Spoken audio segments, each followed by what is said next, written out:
Bienvenue à tous sur Afrique Sport pour la matinale de ce vendredi 2 juin 2023 que nous débutons avec le Mondial U20. La route du Mondial U20 2023 en Argentine s'arrête pour la Gambie. Les U20 gambiens sont éliminés en huitième de finale face à une équipe uruguayenne très entreprenante. Les Scorpions de la Gambie ont été résistants. Cependant, les plans du sélectionneur gambien Abdoulaye Bojang ont été chamboulés lorsqu'ils ont été réduits à 10.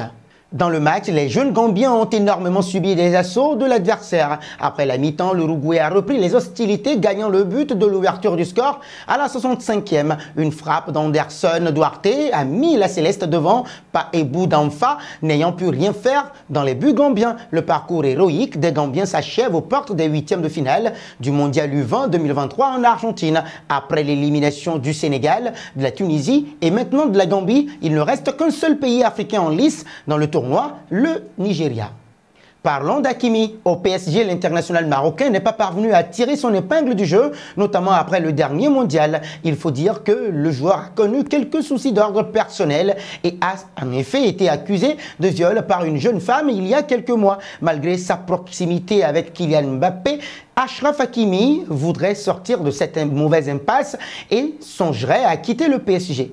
À en croire les informations de Mundo Deportivo, l'arrière-droit rêverait de retourner au sein de son club formateur, le Real Madrid. Une information immédiatement démentie par la presse française. Selon Foot Mercato, Achraf Hakimi se sentirait très bien et n'envisagerait aucunement de quitter le Paris Saint-Germain dans les prochains mois. Nous voici arrivés à l'instant quiz avec 3 indices pour connaître notre joueur mystère du jour. Premier indice, je suis un défenseur espagnol de 30 ans. Deuxième indice, je suis en France depuis 2018. Troisième indice enfin, j'ai déjà été à Valence et au Bayern Munich. Qui suis-je? Vos réponses sont attendues en commentaire. Nos félicitations à tous ceux qui ont répondu. Hugminson, lors de la dernière matinale. C'était le joueur à trouver puisqu'il est un attaquant de 30 ans qui joue en Premier League depuis 2015. Il a déjà été à Hambourg et au Bayer Leverkusen. Un bond au Cameroun. Qui dit fin de saison dit aussi trêve internationale pour les sélections. Du côté de l'Afrique, les qualifications pour la prochaine CAN en Côte d'Ivoire se poursuivent. Le Cameroun connaîtra une trêve différente puisqu'il ne disputera qu'un seul match amical face au Mexique.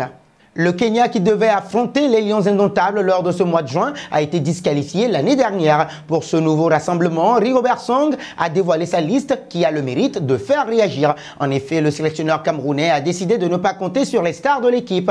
Alors qu'on s'attendait à un retour d'André Onana, le gardien de l'Inter Milan n'est pas appelé, tout comme Vincent Aboubakar qui a récemment taclé indirectement son sélectionneur. Zambo Anguissa est aussi absent, tout comme Eric Maxime Choupo-Moting.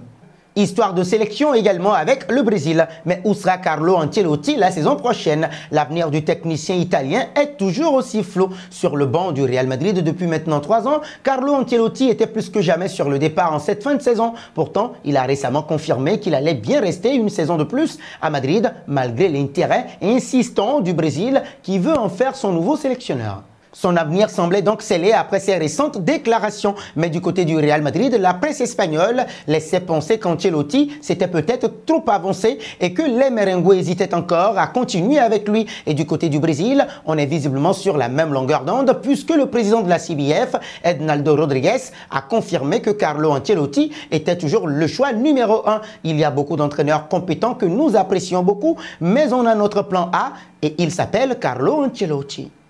Un saut auprès de Benzema. Ces derniers jours, l'avenir de l'attaquant français enflamme totalement la planète football. Alors que l'on pensait qu'il allait poursuivre son aventure au Real Madrid encore une saison, KB9 se dirige finalement tout droit vers Al-Ittihad en Arabie Saoudite. Selon nos informations, le Ballon d'Or a déjà informé le club de son envie d'accepter l'offre XXL d'Arabie Saoudite. Ce jeudi, le joueur a tenu à un peu calmer les choses au micro de Marca.